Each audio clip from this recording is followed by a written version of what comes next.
I think this was also in the works, but it also sends a clear message, as President Trump has himself said in the press conference, that there are other names also which are under consideration. So people who are indulging in this kind of a business and also threatening US-India partnership and Indian interests need to watch out. Sir, do you think that he will also take stricter action on the anti-India elements like some Khalistani movement which is going on from there?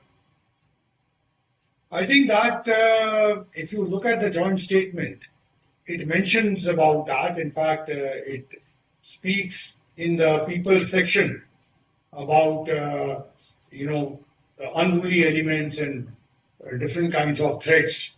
So obviously, it is expected that they will take stronger and stricter action, and they'll keep them under closer watch. Sir, on the day when Prime Minister was there, Mr. Trump also announced reciprocal tariffs. So this is quite a itchy issue between the two countries for some time. So how do you look at this, and what can be the solution for this? Although they have announced that they are going to conclude a trade deal in 7 or 8 months.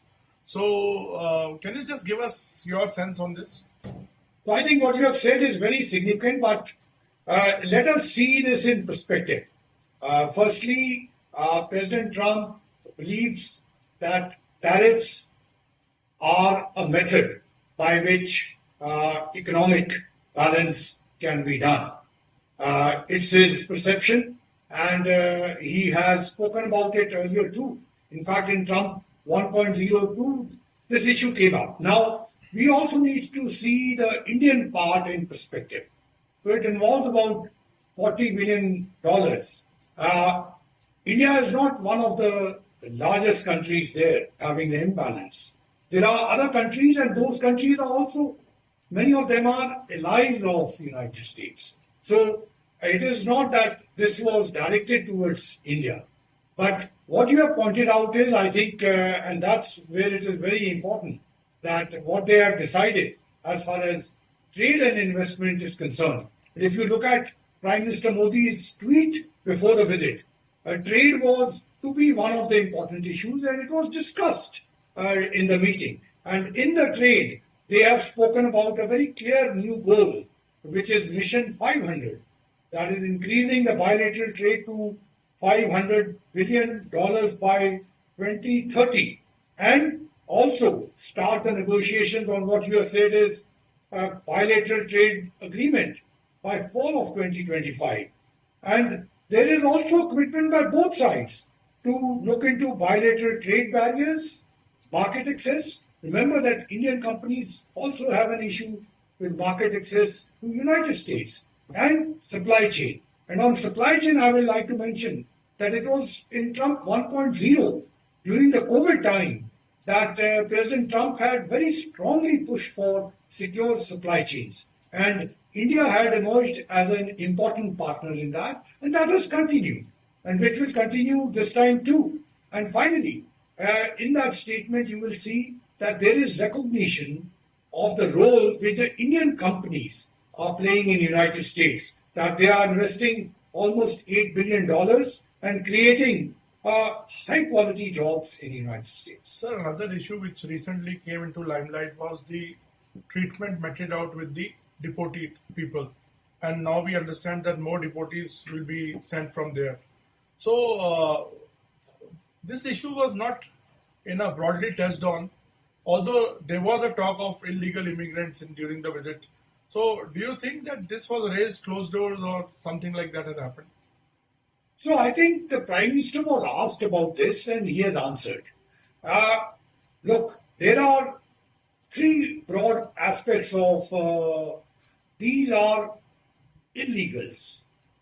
And that is important. Illegals are an international issue with many countries, including in India. Okay? Now, first part is the humanitarian part.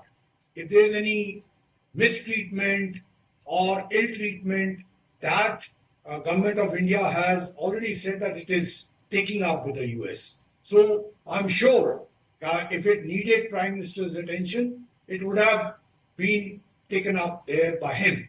But more importantly, and I think this is what the Prime Minister also alluded to, and I have been speaking about it even during my elections in 2024, that there are people who have actually fooled their parents, taken 35 to 30 lakhs of rupees and taken them there. And mind you, most of the ones who came in the first flight left after July of last year, which means much after, at least politically, when my opponents were shut, I was speaking about it. So it's very, very important that those people, those agents and their godfathers are they are held accountable. And I think for that, the local government also needs to focus on that. And finally, I think the real solution to this lies in ensuring education and skill development. We are undertaking efforts in Amritsar, and the government in this budget has put more money for skill development and education. It's also incumbent on everybody, the local government as well as other politicians, to ensure that these children, these youth, get that training, because it's when you have what we call hunar, or we have the skills in us, then you are useful here. And if you are going abroad, there is utility. Nobody will even think of throwing you out.